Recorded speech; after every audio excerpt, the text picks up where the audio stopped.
What's up, everybody? It's DisBearity here, and I'm here with Mr. Works for Tips with a new episode of the Bearden Talks. As you guys know, of course, host DisBearity, Mr. Tips. Um, Today we're gonna have about 3 topics to talk to you guys about. First topic is, as you guys can see on the screen here, the Activision slash Blizzard buyout from Microsoft, or Microsoft buying out Activision Blizzard. Then we're also going to be talking about how Sony bought out Bungie, or technically it's like an independency kind of weird thing. It's a weird relationship with that one. And then we're also going to be talking about the Kingdom Hearts series 20th anniversary. So that's what we're going to be speaking about today. Tips, how are you doing today, by the way? I'm doing good. How about you, dude?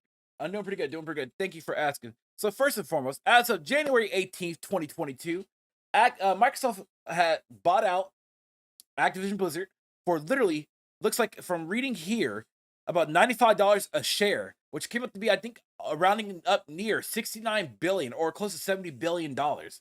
Now that is an insane amount, and that's a buyout that no one has ever even would even expect. I didn't even expect it. I mean, did you expect the tips? No. Um, yeah, that buyout was just like out of left field. So I know that a couple weeks or a couple months prior to that, Phil Spencer stated that they're in talks with Activision Blizzard over their relationship. I mean, that's what we are kind of, I guess, insinuating that they are just talking or whatever, like about the relationship and stuff. But then it turns out with that relationship, uh, yeah, they just bought him out. I mean, what are your quick thoughts on the buyout tips? It was just surprising. Like I didn't expect, a buyout to happen. Same, very same. Uh, as you guys see here, you can see what game, what or at least what games come with that buyout. I mean, there's many more, of course. We have Overwatch, Diablo series, Call of Duty, World of Warcraft, Candy Crush, and also StarCraft. Now, as you guys can see, there are certain development teams that's also part of it. So we have Treyarch, Ravensoft, High Noon, Beanox, looks like Sledgehammer Games, Infinity Ward, Demonware, Toys for Bob, Activision Shanghai Studios, Solid State Studios, and I think the last one's called Digital Legends. So Yep. those are all the studios that came under from this buyout here. Now, with that said, I'm hoping that this buyout is something that's going to be a good thing for us as gamers, especially seeing since Activision is just primarily focusing on Call of Duty every year. Because as you guys know, with Infinity Ward, High Sledgehammer Games, and also I think it was Treyarch, they had a yearly Call of Duty release because each developer was working on a Call of Duty game. So I wonder if Call of Duty would actually sit down and improve from this buyout. I mean, what do you think, Tips? I mean, as long as like each Call of Duty game, brings something new instead of it just being the same game every year, even though I'm not running the talk since I don't really play Call of Duty. Yeah, But from what, I've been told by, certain people, including you, it's pretty much the same game. I used to play Call of Duty religiously back when I was in high school and stuff. From Black Ops, let's say from I started playing Call of Duty from Black Ops up till Black Ops, no, up till Ghost. Whenever Ghost came out, I just quit playing the series. And then what Uh, got me back into Call of Duty was Modern Warfare. That one was pretty good. Now I didn't haven't played. I think since then they had the Cold War and the one that starts with a V. I forgot what it's called. See, that's why I don't play Call of Duty that much anymore. I think I remember Vanguard. There one you go. that would start. Oh, Vanguard. Vanguard. Yeah, That's yeah. what it was. Vanguard. So those two came out, and I still just didn't pick it up because I heard from my friends, who picked the games like, oh, they're bad, it's trash. I'm like, okay, well, I guess it's not for me then. You know. Um, Yeah. I was never much of a Overwatch player. I mean, I played Overwatch, but I just didn't feel like I just played it casually, only with friends for the most part. So it really wasn't my cup of tea. Say really, Overwatch is only fun if you play it with friends. Yeah, yeah, it's another competitive game that you're just like, people take it too serious, even casuals. Diablo, haven't really touched a Diablo game, but I have played the series. Let me rephrase that. I haven't played much of the Diablo series, but I have played a bit of the games, and Diablo's pretty fun. Pretty Yeah, fun. well, I actually only played Diablo 3, and I actually had a lot of fun with it. hmm And as you guys know, StarCraft is a classic RTS strategy game, so everybody who likes StarCraft knows going to love it, of course. That's StarCraft.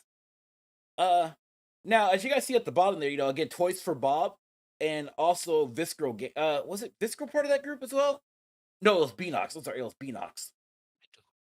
So, if I recall, I believe Beanox was the one who developed Crash Team Racing or Nitro Fueled. Yeah, Crash Team Nitro Fueled, and Toys for Bob was the folks who created, I think, the Spiral Reignite trilogy and also Yes, the they did. Crash series, right? Or was it?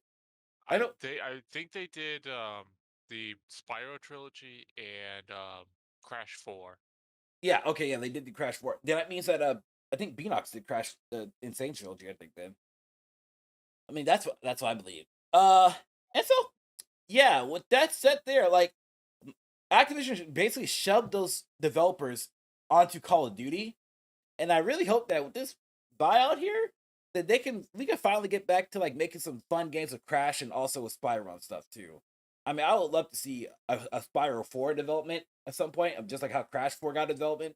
Yeah. So that would be kind of cool. Or maybe we can go. God, I need to see who owns that one game called Croc, the Power of Jubos, I think it's called. Ooh.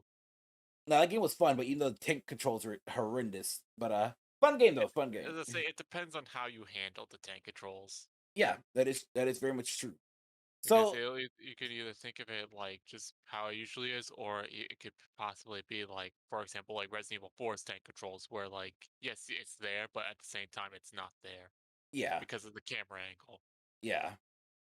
Let's see here.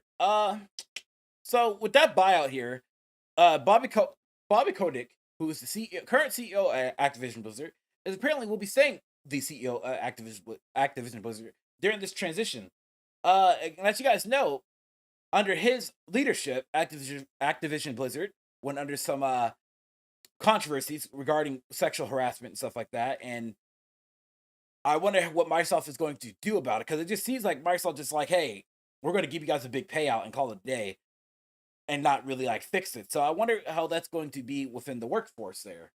Uh any your thoughts on that, Tips? Can't really think of anything about it. I mean, because I really didn't like pay attention to like much of the whole controversy with like Blizzard and Activision. I didn't much either. I just heard and know that there's misogyny or misogynistic people in the workplace and also sexual harassment stuff like that. And Because I yeah, just knew there was a problem. I didn't know what the problem was. gotcha. But that's how I wonder like what they're going to do about that. I mean, Microsoft is a big corporation, and it seems kind of scary how a lot of these places are buying up different developers and stuff. So I wonder what the future is going to look like within like the next 5-10 years down the road, considering that so many places are just getting bought out by groups and stuff. Because I recently seen a chart that showed like what companies own what, and I have to show you guys that one day when I get a chance. But let's just hope that if we get our favorite games to make a return that we loved from our childhood, and also hopefully that Activision can create a better version of Tony Hawk Pro Skater games, because he's Oh like, my god. if I recall, the mainline Tony Hawk games, they don't really come out with those games until like the contract is going to be up, just to extend it, I guess. But other than that, yeah. So let's hope that oh, one last thing. So with this buyout as well, I believe Microsoft stated that previous contracts with Activision Blizzard from Sony will be upheld. I guess they're going to hold them up or whatnot. They're not going to break the contracts or anything. So Call of Duty will still be on Xbox and PlayStation. Now, it with Phil with what Phil Spencer said, it kind of seems kind of weird because Microsoft did that said that about recently acquired game studio that they said, they had said like, oh, there's these games are going to be producing these games for their PS4. Oh, for the last was the ZeniMax. There you go. It was a ZeniMax buyout. Yeah. The ZeniMax, if you don't know, owns Bethesda. Then Bethesda owns these other other various corporations or gaming team stuff. So I wonder what's gonna happen there. Because Microsoft gets that oh yeah, these games they're gonna come on PlayStation, and then when did a 180 said no, they're not. So I wonder that's gonna be like. uh And then we're gonna go ahead and head on to our next topic here, which is pretty similar thing. So not too long ago, PlayStation decided to get their hands up in the field or in the Kool-Aid. This was on this article here, as you guys see, it was updated by at February 4th. So really yesterday. Uh so I kind of feel like, in my opinion, Sony kind of is like, I'm gonna say a good quote from my buddy here. They're literally scraping the bottom of the barrel. Okay. So what I mean by that is like Destiny is, I mean, I guess it's a good game. I played Destiny for a bit. I just can't get into like games and service games like that. Uh Destiny, Sony bought Destiny or Bungie. And what's really weird about the deal is that even though Sony bought Bungie, Bungie is still like an independent company or something like that. I don't know. It's kind of weird. And I think the acquisition here from the article, how much was the acquisition here? Was it like 3.6 billion or something like that? I mean, I'm not for sure myself, but I mean, as you guys see, Sony's trying to build up their studios as well. What are your thoughts on Sony buying Bungie? Tips? Have you played Destiny before? Are you a fan of the Destiny series? Or are you a fan of I've Bungie? played Destiny before. You ever played it? I know my cousin's been begging. I know at least a couple of us played, but I'm like, I don't know. Like I said, I definitely could tell your cousin wants you to play. yeah. I mean, the only games as a service game I only play is Apex and League of Legends. But other than that, I mean, that's pretty much it. So let's see here. Sony's acquisition here. So we're not gonna go through that here, but as you guys see, they got it. It's great to see how they came out with Ratchet and Clank and stuff now. I mean, we still need Jack and Daxter make their appearance and Sly Cooper again, but hey, that's just me. Because it'll be great I to really have. want to see Sly Cooper again. Yeah, Sly Cooper is amazing. And so I wonder what's going to happen with Bungie here in terms of, are they still going to just completely develop just Destiny, or are they actually going to make another game similar to Halo? Like, I wonder what's going to happen with that there. I mean, a lot of people say that new Bungie sucked compared to old Bungie when Bungie was under Microsoft. But I don't know. We got to wait and see on that. But as you can read here, it says, how does Bungie fit into Sony's PlayStation plan? Do a quick skim here. One of the biggest comebacks in recent memory, Bungie has learned an incredible amount of almost of a decade on Destiny under its belt. So basically, what they're saying is that they have learned so much while owning the IP of Destiny, and by the way, that's their own IP. So Sony, I believe, doesn't own their IP, but it's still under Bungie. And so, Interesting. mm-hmm. So in addition, we view the development of our game IP on multiple platforms as major growth. So what they're saying there is that they want their games to be on as many platforms as possible, whether it's PC, PlayStation, and so on and so forth. Which is good because the more your games are on other platforms, the more money you make. So which is good. So with that said, here, Clear provides Bungie with the stability and financial backing to help live up to all its ambitions. So they got some pretty good money from Sony, and Sony's going to back them on that. And so the most immediate change you'll see is an acceleration of hiring talent across the entire studio for ambitious vision. So it seems like they want to create some maybe some type of Destiny multiverse or something like that. I mean, if Bungie really wants to hit up this IP, I mean, they can go, I guess, say further and beyond to other sections of the gaming genres. But we'll have to wait and see on that is. So these companies are in a war. So, I want to say this. I heard someone say this too. We're technically right now in a video game Cold War. So yeah, if y'all don't know what a Cold War is, you don't make direct contact, but you do things on the side, as in buying corporate or game development studios or corporations in order to get your games out there. So that's pretty much what a video game Cold War is. And I mean, I'm all for it as long as we have a really good outcome of this war. As long as we as the consumers don't get screwed over, because you guys know I'm pro-consumer. Like I'm anti Epic Game Store because they're anti-consumer in a way. But hey, that's just me though. But I will still collect those 3 games. Just saying. Just saying. But yeah, do you have anything else to say on the Bungie acquisition tips? not really. Not really. Mm-mm. Well, let's just say that one last thing for me is that PlayStation and Xbox's repertoire is really climbing though. They are getting up there with a lot of iconic characters and a lot of iconic series. So let's hope that like I said, the future is going to look bright on that.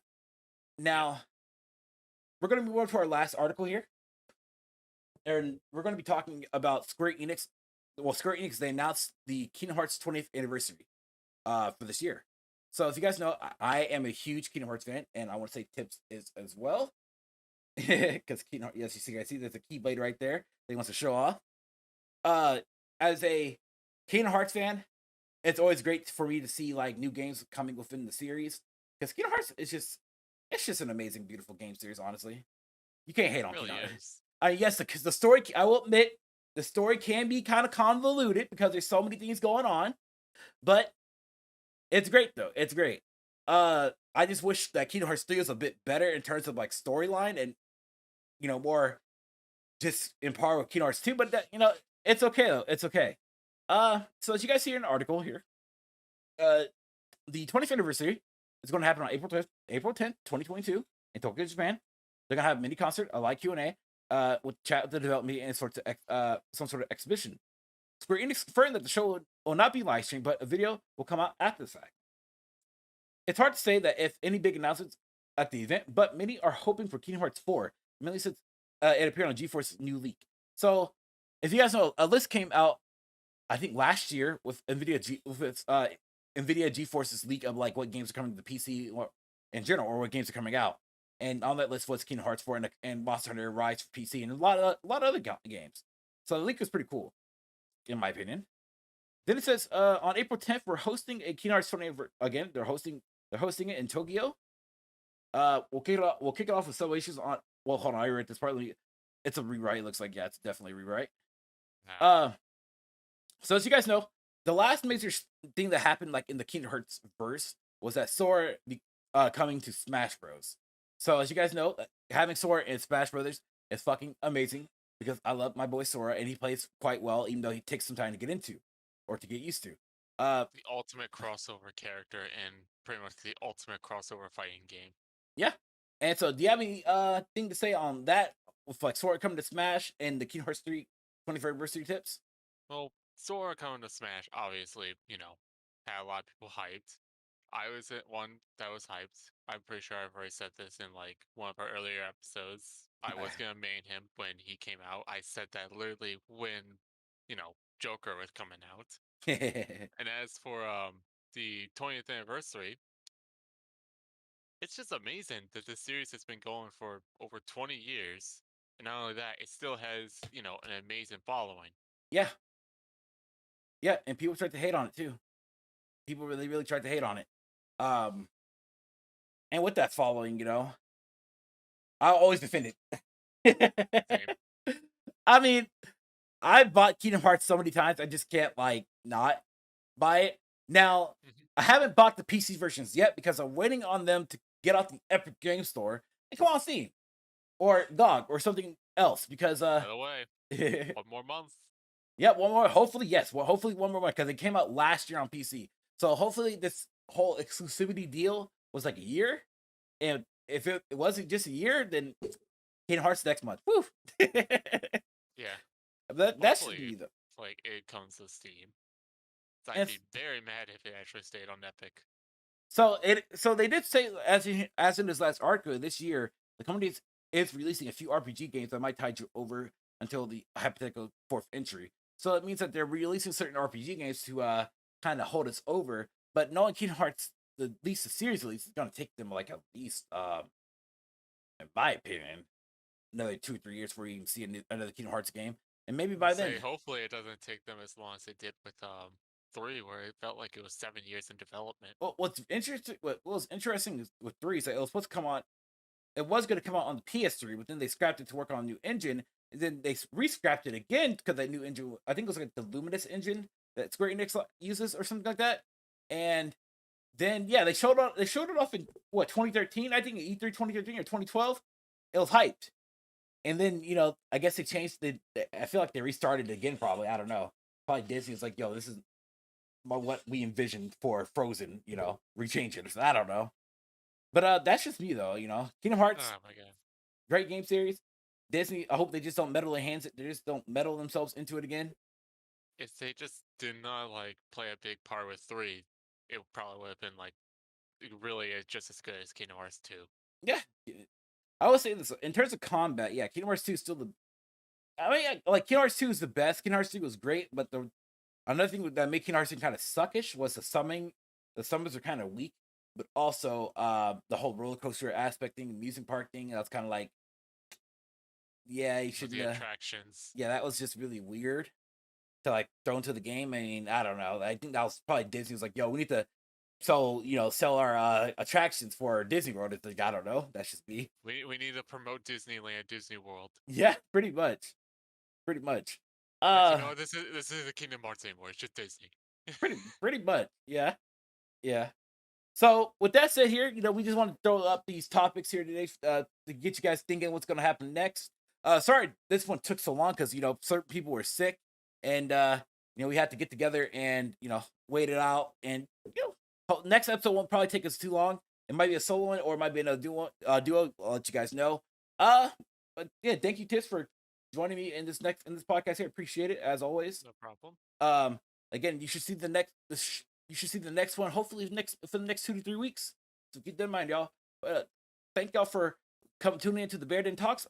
Again, I'm your host, DisBearity, with my co-host, Mercer Tips, and we are out of here. You guys have a good one. Peace out. Much love, everybody.